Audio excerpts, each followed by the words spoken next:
ছিল আমাদের সর্বশেষ আশ্রয়স্থল। এখন উনি আমাদের মাঝে নাই।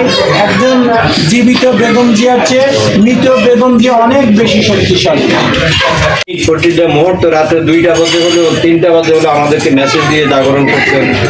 আমাদের সেই সংগঠক, আমাদের এই সংগঠনের সেক্রেটারি জনাব শহীদুল ইসলাম বিপি শহীদ ভাই।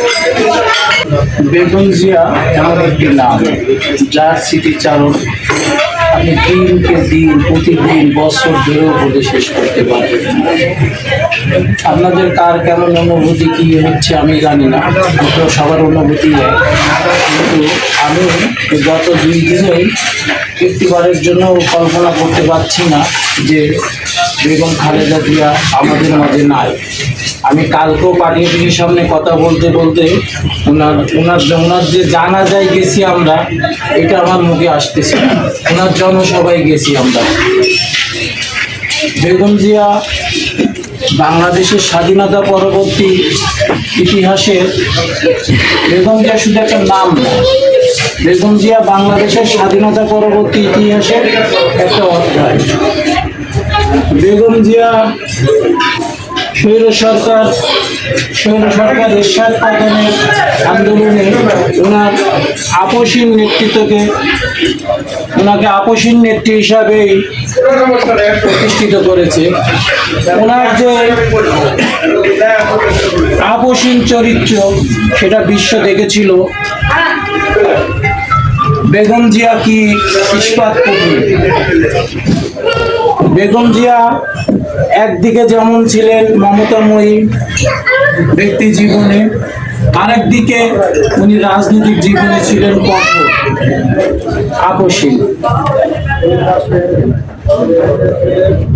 উনি দেশবাসীকে যেভাবে আগলে রেখেছিলেন, নিজের জীবনকে উৎসর্গ করে, নিজের সংসারকে উৎসর্গ করে, নিজের ছেলে মেয়েকে উৎসর্গ করে, ওনার কাছে সবার আগে ছিল ওনার দেশ।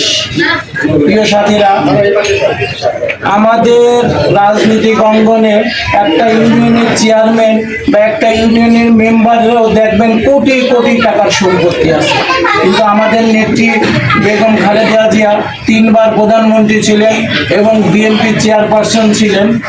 ওনার সারা বাংলাদেশে কোথাও 1 শতক জমি বলতে ওনার কিছু নাই, যেটা পৃথিবীর ইতিহাসে বিরল। এবং যার প্রতিদান উনি পেয়েছেন, সম্মান দেওয়ার মালিক একমাত্র আল্লাহ তাআলা।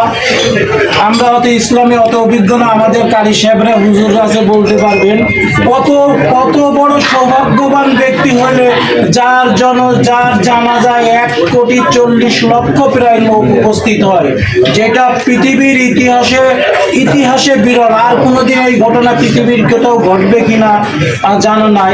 এমনকি অনেক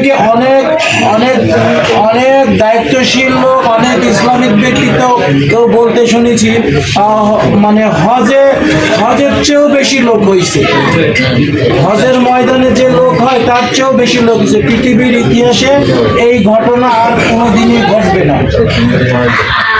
বেগম জিয়া ছিল আমাদের সর্বশেষ আশ্রয়স্থল। এখন উনি আমাদের মাঝে নাই। একজন জীবিত বেগম জিয়ার চেয়ে মৃত বেগম জিয়া অনেক বেশি শক্তিশালী। আমরা ওনার শোককে শক্তিতে রূপান্তরিত করব।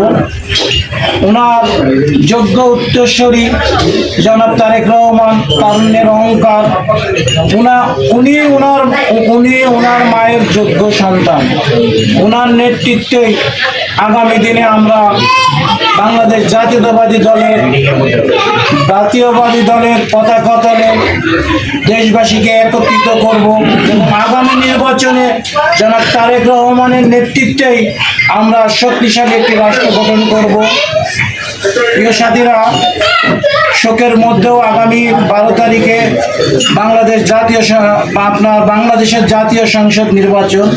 একটি কুচক্রী মহল, স্বাধীনতা বিরোধী যারা 71-এ বাংলাদেশ চায় নাই, তারা এখন আবার নতুন করে চক্রান্ত শুরু করেছে এই বাংলাদেশকে দখল করার জন্য।